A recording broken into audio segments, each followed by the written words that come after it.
नमस्कार. श्रवणानंद उपक्रमांतर्गत आपण ऐकतो आहोत शुभांगी भडबडे लिखित मृत्युंजयाचा आत्मयज्ञ. तात्यांना या दुःखातही एक आनंद होता. हिंदुस्थानचं विभाजन 100% सत्य होतंय अशा वेळी त्यांना दिसतंय अखंड भारत मातेचं स्वातंत्र्य. तेच त्यांचं, आमचं आणि बाळचंही ध्येय होतं. ते घडणार होतं. स्वातंत्र्य तर मिळणारच होतं, परंतु विभाजनही अटळ होतं.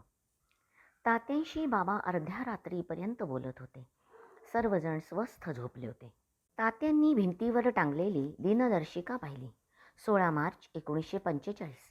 त्यावर वर्तुळ दिसलं. उद्याचे 16 मार्च काय आहे त्या दिवशी? न राहून त्यांनी झोपलेल्या नारायणला विचारलं. काय माहीत वर्तुळ कशाचं ते? नारायण झोपले. तात्या आल्याने सर्वांना निश्चिंत वाटत होतं. पहाटे पहाटे तात्या खुर्चीवर बसल्या जागी झोपले. सकाळ झाली तसं त्यांनी बाबांना हाक मारली. उठले नाहीत म्हणून हलवलं. पहाटेच केव्हा तरी बाबाराव अज्ञाताच्या मार्गावर शांतपणे गेले होते. 16 मार्च 1945च्या वर केलेल्या वर्तुळाचा अर्थ त्यांना कळला होता. बाबा देशाला संपूर्ण स्वातंत्र्य मिळाल्याच्या आनंदात होते, याचं तात्यांना दुःखातही समाधान झालं होतं. राजकारणाची सूत्र वेगाने हळू लागली होती. भारत स्वतंत्र होणार, परंतु विभाजन करूनही हेही संकेत मिळू लागले होते. नव्हे, ते स्पष्टच झाले होते. महात्माजी मुस्लिम लीगच्या आणि विभक्त मागणीच्या बाबतीत सध्या मौन होते. भारताचे मंत्री पथिक Lawrence, Stafford Cripps, A.V. Alexander ह्या 3 ब्रिटिश मंत्र्यांचे शिष्टमंडळ 1946 साली मार्चमध्ये दिल्लीला आले.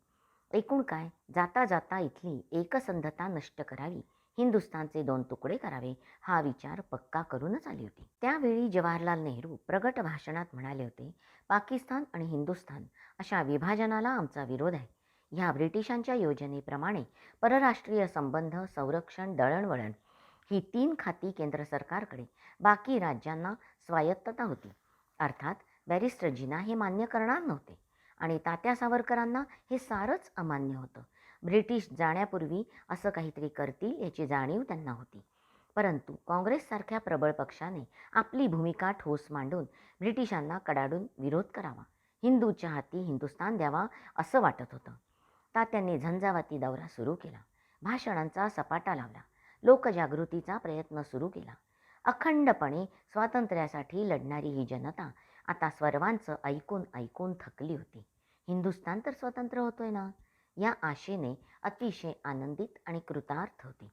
1925ला हिंदुत्वाचं व्रत घेऊन राष्ट्रीय स्वयंसेवक संघ सरसंघचालक गोळवलकर गुरुजीही हिंदुत्व स्वतःपुरतं सांभाळत होते किंवा प्रखर जनताच पाकिस्तानला प्रबळ विरोध करेल आणि हिंदुस्थान अखंड राहील असा त्यांचा प्रगाढ विश्वास होता. जनशक्तीचे महत्त्व, संघटनेचे महत्त्व, देशभक्तीवर, देशस्थितीवर गोळवलकर गुरुजीही बोलतच होते. तरीही जनमतावर, जनमनावर त्यांचा प्रगाढ विश्वास होता.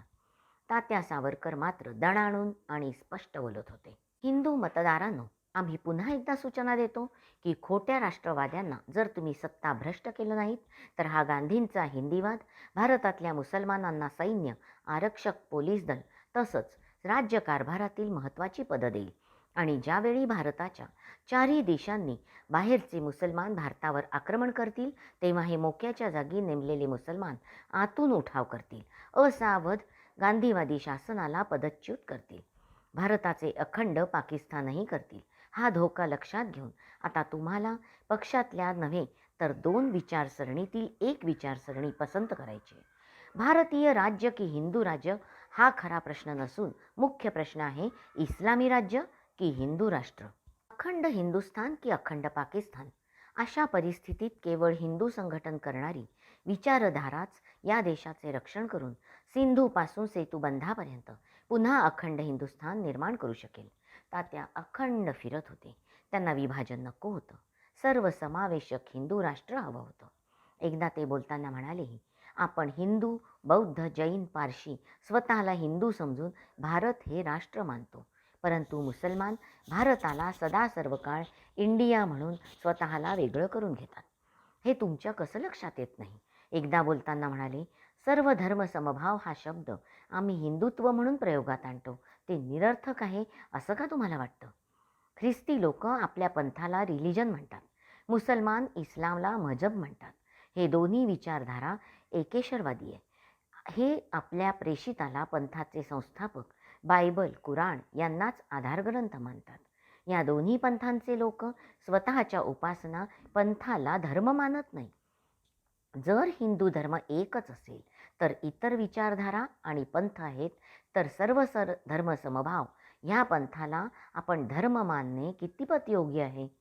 साकार व्यक्तीने निर्माण केलेला पंथ वा विचारधारा निराकारातून अनुभूतीकडे समाजाने निर्माण केलेली सुनियोजित धारण केलेली आचारसंहिता असलेला हिंदू धर्म यांना समसमान मानणं अत्यंत चुकीचं आहे. एक जण म्हणाले, सावरकर, तुम्ही काय भारताचे भविष्यवेत्ते आहात? आई असेपर्यंत रागारागात का होईना सर्व मुलं एकत्र नांदतात, परंतु आई जाण्याचा अवकाश की विभक्त होऊन एकमेकांवर शस्त्र उचलायला मागेपुढे पाहत नाहीत. हे तर समाजातल्या प्रत्यक्ष उदाहरण आहे ना. मुळातच हिंदूंच्या भूमीवर आपण आहोत, तेव्हा परस्पर प्रेमाने वागावं ही जाण आज समाजात आहे. पण उद्या पाकिस्तान झाला तर ही जाण राहील का? तुम्हीच सांगावं. विचारणारा बोललाच नाही. मुस्लिम लीगच्या कुरापती ह्या नवराज्य, स्वतःचं राज्य, हिंदुस्थानचं राज्य तोडून आपल्याकडे घेण्यात होतं हे सर्वांना दिसतच होतं. तात्या अत्यंत दुःखी झाले होते मनातून. देशभर भाषणं देऊन थकले होते. स्टेफर्ड क्रिप्सने सरळ सरळ विभाजनाला मान्यता दिली. तात्या खिन्न झाले. 1857 पासून चालत आलेला हिंदुस्थानचा संघ आजवर चालत होता. त्याचं फलित काय? तर देशाचं विभाजन. 1857 ते 1947 या 90 वर्षाच्या काळात राष्ट्रीयत्व केवळ नावापुरतं उरलं. अत्यंत क्लेशदायक आहे. स्वातंत्र्य मिळतंय ना, मग थोडं विभाजन चालेल अशी भूमिका लोकमानसाची होती. चक्रव्यूहात सापडलेली राष्ट्रभावना पाहून ते हळहळले. कोणी काय काय भाग द्यावा हा विचार चालू होता. पूर्ण देण्यापेक्षा अर्धे देण्यात शहाणपण आहे असं त्यांनी मनाची समजूत घातली. कारण अखेर लोकप्रतिसादच मिळाला नाही. वाटलं होतं आपल्या भूमीचा लचका तोडताना जनमानस तुटून पडेल. काँग्रेससारखा सर्वश्रेष्ठ राष्ट्रीय पक्ष हतबल झालेला पाहून लोकप्रतिनिधी शांत झाले. जनआंदोलन घडलं नाही. एक तर युद्धात लढून प्रजा थकलेली असते. अशावेळी राजानेच आपलं निशाण खाली केलं तर काय करायचं असा प्रश्न समाजाला पडला होता. ठरल्याप्रमाणे 15 ऑगस्ट 1947 तो आनंद दिवस उजाडला आणि राष्ट्राच्या समाजाचं भव्य स्वप्न ध्येय आज पूर्ण झालं. परंतु आमच्या हृदय सिंहासनावर असलेली भारतमातेची मूर्ती मात्र दुभंगली. मनाला सावरलं. कारण अर्धन त्यजती पंडिताः प्रमाणे 3 भाग हिंदू बहुल प्रदेश हिंदू राष्ट्राकडे असावा असं हिंदुस्थान आपला राहिला आहे. यातच आनंद मानणं केव्हाही सुखकारक आहे. तरीही सावध असावं. वरवर मुखवटे घालून वावरणारी मंडळी केव्हा आपला घात करतील याचा नेम नाही. रामदास स्वामी म्हणतात त्याप्रमाणे अखंड सावधान असावे. हेच सत्य आहे. बॅरिस्टर आंबेडकर आणि समिती भारताचं संविधान म्हणजे आचारसंहिता लिहित आहेत. आम्ही नवोदित मंत्रिमंडळाशी आणि भारताचा संविधान लिहिणाऱ्या आंबेडकरांशी सहमत आहोत. ते बोलत असताना कोणीतरी विचारलं, ते कसं काय सावरकर? आम्ही आहोत हिंदुत्ववादी, तरीही आंबेडकरांना आम्ही सहमत आहोत असं जे म्हटलं ते प्रामाणिकपणाने. आम्हाला पूर्णतः मान्य आहे की एकेकाळी त्यांनी मनुस्मृतीचं दहन केलं होतं. प्रत्येक काळात आपली एक आचारसंहिता तयार होत असते.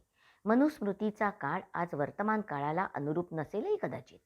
त्यांनी पटलं नाही म्हणून मनुस्मृतीचं दहन केलं असंही असेलच.